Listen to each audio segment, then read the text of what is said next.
Hey, what's up YouTube? This is What's in My Gray Garage, and today we're going to talk about my gray barn. We're building a horse barn for the horses, obviously, and I figured I'd take you through and show you a little bit about it. It's a, just give you an idea, it's a 44-foot wide, 35-foot long steel building on a concrete pad. If it wasn't for the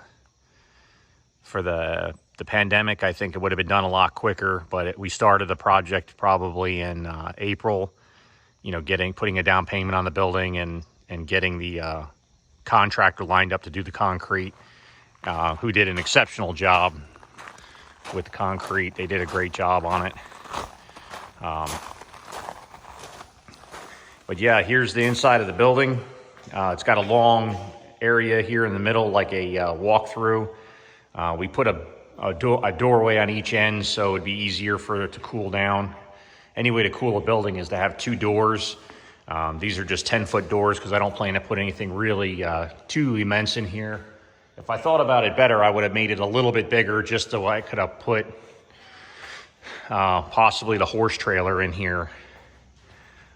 This is going to be the wash rack. I still have to do a little bit of work getting the wash rack opening ready. I got to remove this one beam here you see, and I'm going to basically take that out, turn it sideways, and I'm going to fasten it to the post on the right and the one on the left, and then weld it in the middle here. And that way it's got a full opening. The next section is going to be this is going to be a tack stall. So it's going to have all the saddles and feed and, you know, saddle blankets and all that kind of stuff. It's going to have all that. It's going to go basically from this beam here to this beam and then run to the back. And this is the beginning of a stall. I ran out of lumber, but it's basically three openings wide in the building. So 1, 2, and 3.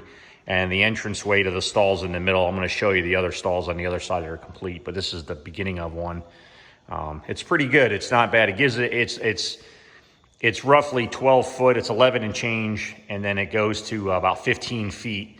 So the horse has lots of room to maneuver and get around and stuff. And it's a little bit overkill. Some people are like, "Oh, you can do a 12 by 12," but my horses are kind of big, and I don't want them to be, you know, I don't want them to be hemmed in all that. And if they want to lay down, I want them to be able to get up and all that kind of stuff. So does it cost more in shavings and all that? Yeah, well, that's just something you got to deal with horses. But, you know, if you wouldn't want to be locked up like that. You know, you wouldn't want to be locked in a closet. Well, they don't either. So, and I don't think we're going to use them all that much. But when, you know, bad weather and when it gets cold in the wintertime and all that kind of good stuff. So, and then on this side, this is the actual side that's done except for the doors and the trim to go over the wood to keep the animals from chewing on it. But as you can see, it's 8 boards high, 8, and those are 2 by 8 by 12s is what I used for the main part of this. And then I cut down. I had to cut, you know, obviously do cutting and stuff. But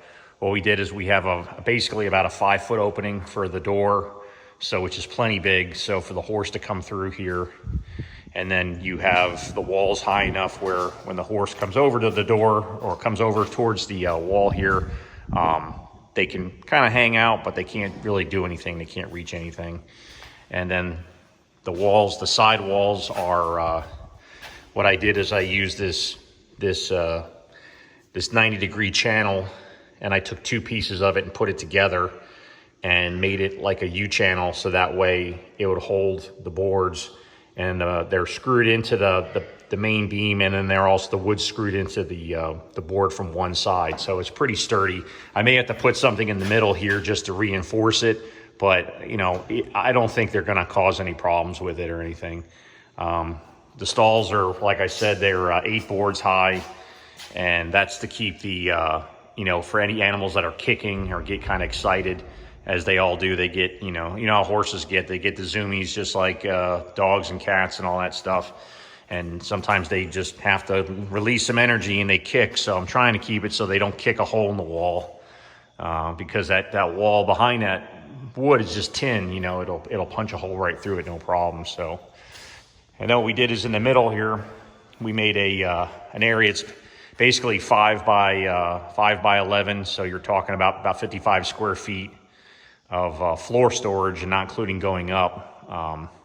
And this is going to be for our hay and shavings and possibly food. I'm not sure if we're going to put the food over here or not. But yeah, so this way it keeps the horses separated so that they're not right on top of one another, and that way they're not playing like, the ICU game. They can still play it a little bit, but they can't touch each other, and that's the thing, is they can't bite each other, hurt each other and stuff. So but the floor plan just kind of came out this way. And then of course this is just another stall. So some other people on YouTube have had buildings a little bit bigger, probably two more stanchions bigger, so they were able to put 3 straight stalls on the one side, or maybe they did 4, and they had 3 stalls, and then they had that little storage area like I've got in the middle. So I put it there because I thought it'd be cleaner looking and easier to get to the animals and stuff, and a little bit that way you're not, just save a little bit of stepping. So I don't know if it really is that much of a difference or not, but yeah, that's the building so far. I used these just to show you the fasteners I used for the wood. I used these exterior grade framing screws, SDWS strong drive screws by Simpson. I got these at Lowe's. These are 2.5 inch. They come in quantities of 150. They're kind of expensive, but the trick of these is if I had to pre-drill all the holes, and I still have to go through and put a second one in some of these areas because I wanted to get this up and framed in, and I was going to come back and redo it. But if you pre-drill with a smaller bit, one, it makes it easier for if you're drilling. What I was doing is I would drill the holes, and my daughter or my wife would come back behind me and run the screw gun, and these have a Torx bit on them.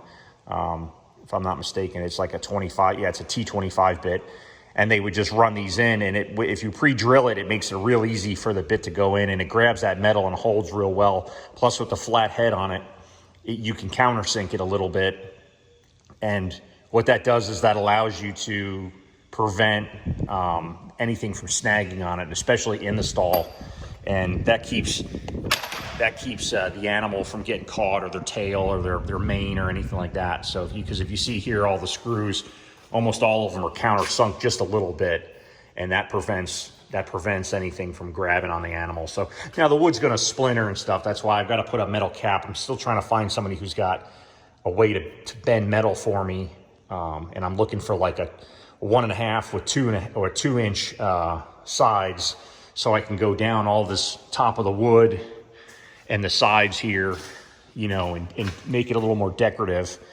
But I want to use galvanized steel to match the galvanized framework of the steel building.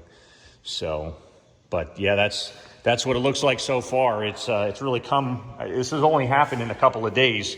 It's pretty amazing what you can do when you've got some time. And honestly, it's pretty. The numbers were pretty square. So it was, if you know what I'm saying, it was like I put the 2x12 up, put a 2x12 up. Put another, 2x8, 2x8, 2x8, and then I had to cut the third one, and I did that on purpose. That way, it would just be cutting, one board, and vice cutting like 3 boards to try to even them out, or 2 boards it would have been.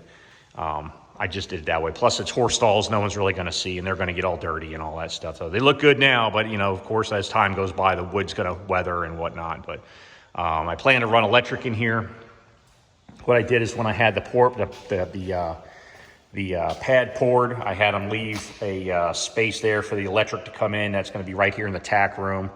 And then I have a drain in the floor for this one stall. This is a 12 by 12 wash rack with a commercial grade steel grate in the floor. So the horse could stand on it if it has to, and it's not going to go anywhere. And I had another pipe brought in, another piece of PVC brought in here, and I'm going to plumb it in and then run the water to a hot water heater, and then come back and have a wash, have the hose where it comes over the horse and all that kind of stuff. So I'm not sure if I'm going to do like a garden hose from the ceiling coming down, and we're one that's on like a reel, so I can reel it out and wash the barn out. Or if I'm going to do one of those ones where it's like a, you know, it's on like a pendulum type deal. It swings back and forth, and that way you can just wash the horse all over. But yeah, that's the building so far. One thing I did do is you'll see these 2x2 openings over each door. And I put those there. They have a 2 foot, 24 inch by 24 inch. I plan on put 2 fans in there, one on each end, one pulling and one pushing air out of the building. And that way it'll try to cool when it gets real hot here in the summer, it'll at least draft the air out of there. And I'm gonna hopefully find some way to close, hopefully the system has like shutters where I can close it up in the winter time. And that way it's not so drafty in here. But yeah, that's my plan. So yeah, give you a side shot here. I just had one man door put in. For right now, I plan to put I'm gonna get another one of those doors, and I gotta get some of that steel square tubing to put a door right here for the entranceway into the tack room. We're just gonna frame that out and put that in there. I might even have the guys because they gotta come out and put the doors in still. They were short on material, so. But yeah, I hope you liked the video. If you liked the video, please like, share, subscribe. Yeah, if you have any questions, just ask below, and I'll answer them to the best of my abilities. But this is going to be a 3-stall with a tack room, wash rack, and little storage area barn. I hope you liked the video. Please like, share, subscribe, and I'll see you next time.